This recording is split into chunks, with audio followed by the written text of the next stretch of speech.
Dragon SpaceX, we have pulled go for recovery personnel approach. Expect fast boats alongside in 1 minute. Dragon copies. We'll be waiting. Now, as we mentioned, Axiom Space's chief medical officer is on the main recovery ship Shannon and is ready to put eyes on this crew for the first time since they departed quarantine together. And it does look like they are pulling a main chute out of the water there. Safe.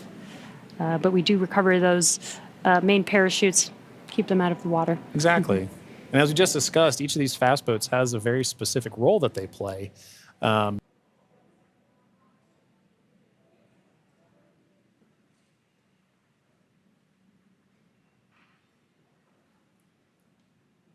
now looking at some additional views that we're getting in of the fast boats making their contact with the Dragon spacecraft. And we should be seeing a crew member actually climb on board the spacecraft. Yep.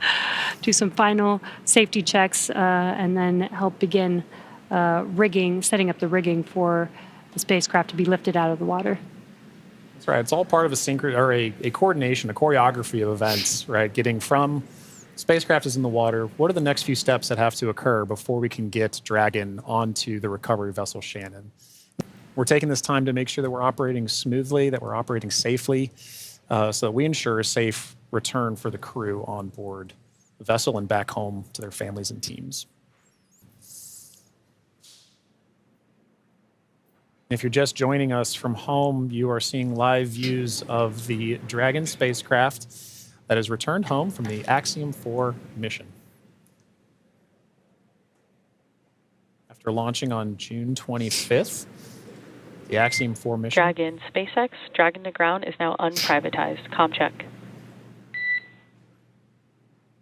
We have you loud and clear on Dragon ground.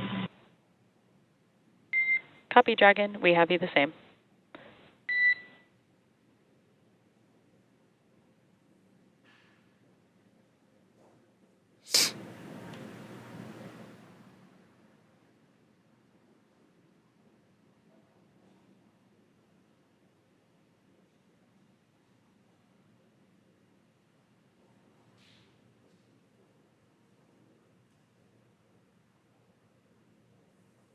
You can now see on the screen SpaceX support personnel beginning the rigging procedures to ensure that the Dragon spacecraft is rigged. SpaceX, be advised, we're going to step into transitioning the forward link. Comm will be unavailable for approximately 5 minutes. Rigging continues nominally. Dragon copies. 5 minutes. LOS.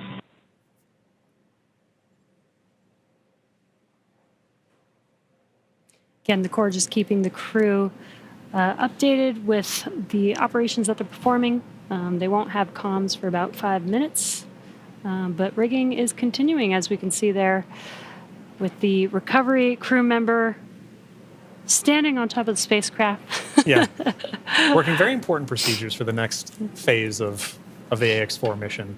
And for those of you who have been following along since June 25th, when the Falcon 9 lifted off from Kennedy 39A, this was a pristine new Dragon. That crew had the privilege and the pleasure of naming Grace. And now that it's gone through its first mission and landed back safely in the Pacific Ocean, you can see exactly what the spacecraft goes through on its return home, but very much a sign of a successful mission.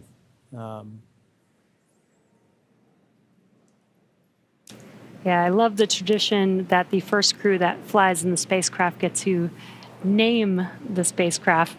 And Peggy Whitson had some great words on why they named the spacecraft Grace, which I think is amazing. And we've got a great fleet of Dragon spacecraft.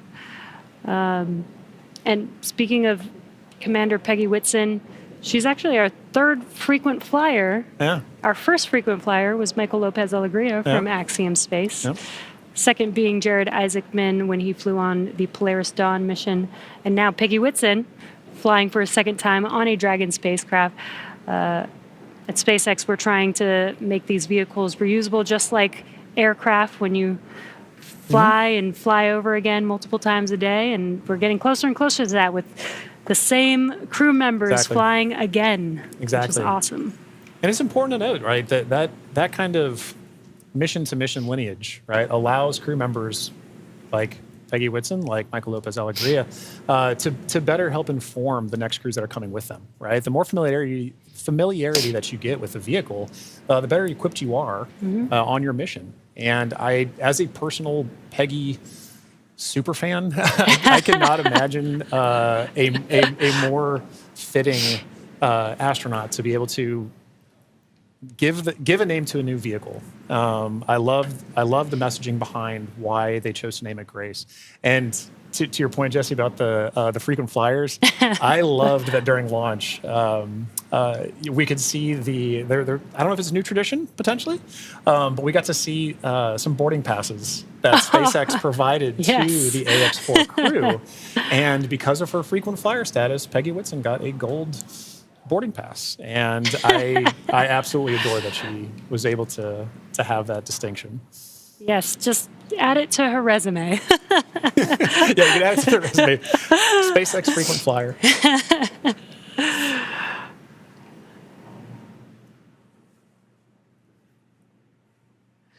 Yeah, I love the boarding passes. Again, always trying to make it as common as aircraft, planes that we fly on every single day. Exactly. And we're still just in the beginning, but I feel like we've made a lot of progress in the last 5 years, and we still have a lot of new things, new missions, and improvements that we want to make to, future spacecraft and launch vehicles. So I'm excited for the future. I really Exactly do right. believe that we could get to aircraft, plane, regular flight, Yeah. multiple flights a day within our future. I think we can. And human spaceflight is it's a team sport, and it is something that you are always learning from. No matter how commonplace any of these missions get, right? There is always the amount of training that you put into it to execute that plan, train, fly mentality, and being able to perform these missions, being able to say that Peggy has flown on multiple Dragon spacecraft at this point, kind of highlight that every time she's going to still go through the same training that she did for the last mission, that all these crew members, that all of the ground support personnel are going to be ready to support missions like these from even well before crew is on the launch pad, all the way through splashdown, pulling them onto the recovery vessel here for the Dragon spacecraft. And you can see on your screen both the fast boat and the recovery vessel Shannon making approach to Grace, our Dragon spacecraft.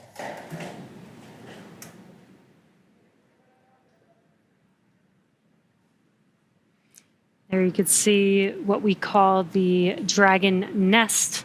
When the spacecraft is lifted up out of the water, it's going to seat into that ring that you see there at the end of the recovery vessel there. And once the spacecraft is nestled into the nest, it'll translate to a deck that meets the height of where the hatch on the Dragon spacecraft is. That'll enable the crew to egress or exit the spacecraft easily onto a platform in the recovery vessel.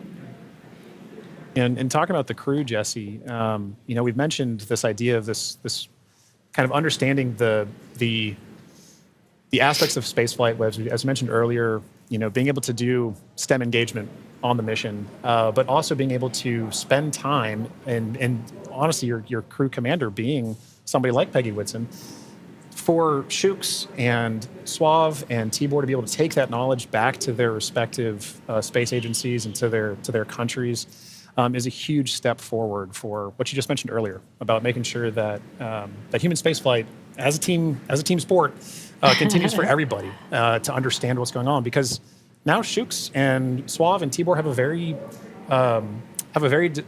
important distinction, and they now have a very unique perspective on what it takes for a human spaceflight mission to occur. as first time astronauts, they're going to take back all that knowledge from their time on the International Space Station and be able to make huge impacts with their space agencies and their countries. Yeah, I'm sure they learned a lot from Peggy Whitson, but also the other crew members that are currently on board the International Space Station. They got to interact with so many different people with diverse skills. Exactly. And 18 days Yeah. is quite a long time in is. space. It is. So it's a good amount of time. I believe this is the longest duration for an Axiom space mission so far. That's right. You know, we heard a lot of those kind of sentiments shared between the AX-4 crew and the Expedition 73 crew currently on the International Space Station during their farewell ceremony, during their undocking last night. It really kind of underscored the aspect of once you're up there, once that hatch is open, it's all one team. Mm-hmm. It is. Like we keep saying, it's a team sport, but once they were in there integrating with the Expedition 73 crew, that AX-4 crew was learning so much more. And it was highlighted in everything that they were able to execute, right? We mentioned earlier over 60 research projects, over 20 STEM engagements, outreach events. Over 18 days, that's an incredible amount of time packed into their timeline, just coupled with sleeping and being there, and but also like the aspects that they're not timeline, but engaging with the crew, sharing cultural touch points, understanding each other, getting to learn each other. And they did have the benefit of getting to meet this Expedition 73 crew before their flight.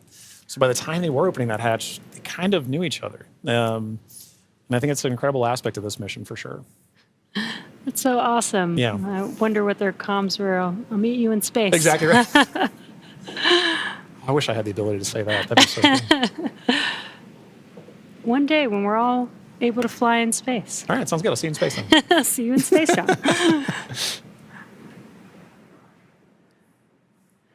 Looks like we're getting closer. They are pulling the spacecraft towards the recovery vessel. Looks like we're rigged up, and you can see the hydraulic lift moving forward and down.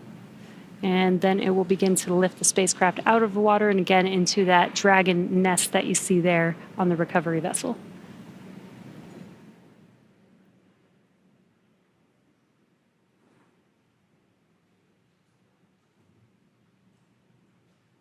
I think one of my favorite parts is the recovery crew that's on the spacecraft gets to jump into the ocean when they're done. Yeah.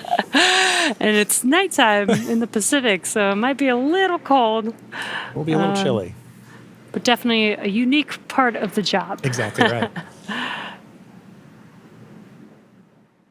And you can see all the support crew. There's just a fast boat on the screen that made its way off screen there, but you can see the number of support crew that's kind of going into supporting an operation like this. You know, it may look like it's not happening very fast, but there are a lot of steps that each of these crew members are responsible for ensuring that the Dragon spacecraft is pulled into that nest safely but smoothly, and they're working towards that now. There he goes. Love that. Despite the freezing temperatures, it looks fun. And he got out of the water pretty fast, so I think you're right about that.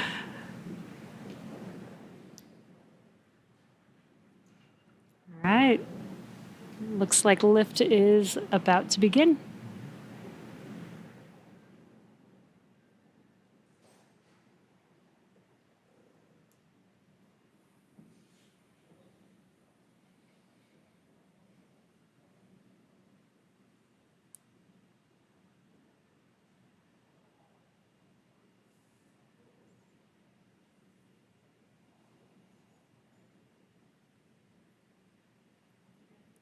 Those of you just tuning in, the AX-4 crew splashed down off the coast of Southern California a little under 30 minutes ago. And we are now in the Dragon SpaceX. Rigging is complete. Stand by for capsule lift. Dragon copies. Dragon SpaceX, capsule lift in progress, brace. good verbal confirmations there and visual confirmations that we're getting a successful lift. Dragon copies. And again, those comms crew can't see what's happening outside of the spacecraft, so letting the crew know what's happening so they understand, the vehicle moving, what those different feelings are with the spacecraft moving around.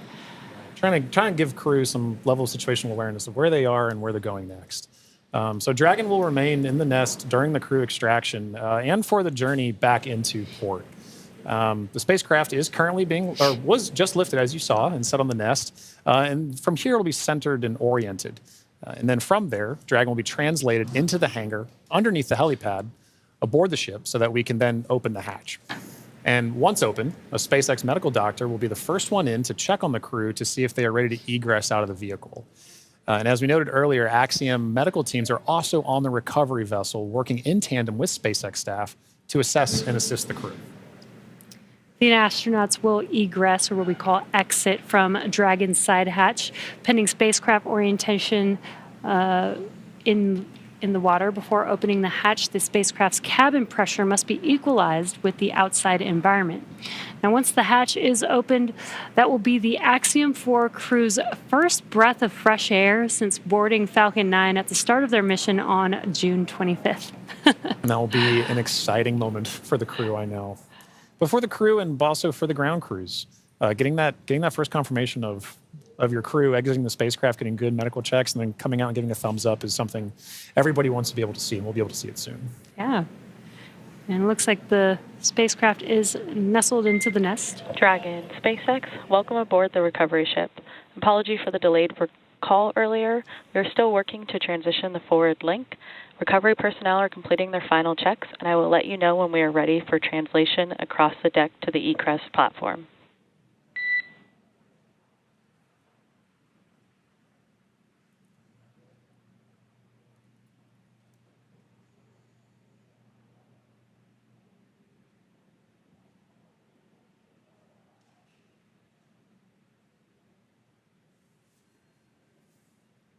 Now, they are de-rigging the spacecraft, but they're also doing some final sniff or leak checks and then covering the thruster locations prior to opening that hatch. Let's just make sure that the vehicle is more than safe for the crew members to exit the vehicle.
Again, if you're just now joining us, the Dragon spacecraft has been lifted onto the recovery vessel Shannon. Now the recovery crew is safing the vehicle. They're putting some covers on the thrusters of the vehicle just to ensure, now that the spacecraft is no longer in operation, we don't need those thrusters. They did some sniff checks before they put some covers on it. SpaceX, comm check. We have you loud and clear in Dragon. Copy that, Dragon. We have you the same. Welcome aboard the recovery ship. We are working to troubleshoot the forward link transition. Stand by for translation across the deck. I'll let you know when we're ready for that. Okay, copy.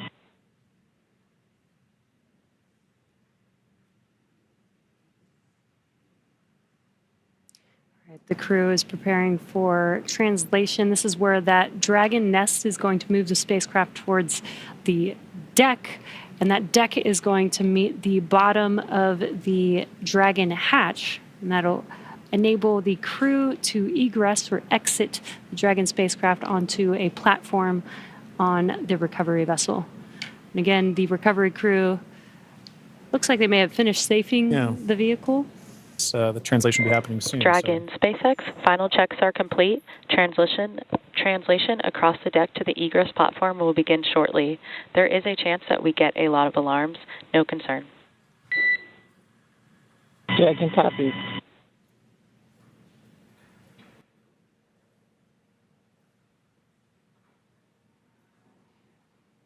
And we have movement. Translation is beginning.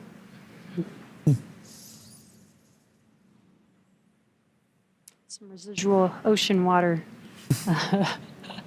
splashing down, and then we are washing down the hatch area. Again, just preparing for the vehicle's side hatch to be opened.